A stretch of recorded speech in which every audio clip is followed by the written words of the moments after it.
Hi everyone. Hope எல்லாருமே ரொம்ப நல்லா டிஎன்பிஎஸ்சி எக்ஸாமுக்காக ப்ரிப்பேர் பண்ணிகிட்ருப்பீங்கன்னு நினைக்கிறேன். ஸோ எனக்கு ப்ரிப்பேர் பண்ணும்போது ஒரு சின்ன கன்ஃபியூஷன் இருந்துச்சு இந்த சோலாஸ் மேரேஜ் பற்றி. ஸோ எனக்கு தெரிஞ்ச விஷயத்தை உங்களுக்கு நான் ஷேர் பண்ணுறேன்.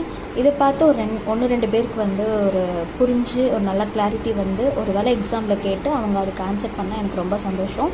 ஸோ எனக்கு தெரிஞ்ச ஒரு கன்ஃபியூஷனான ஒரு சின்ன ஸ்டோரியை உங்ககிட்ட நான் ஷேர் பண்ணுறேன்.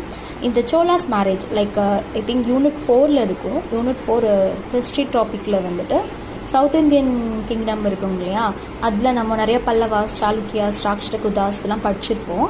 ஸோ அதில் நம்ம மூவேந்தரில் சேர சோழ பாண்டியா இருக்காங்க இல்லையா, அவங்களில் நம்ம அந்த சோலாவோட மேரேஜ் ஒரு பாட்டு இருக்குது.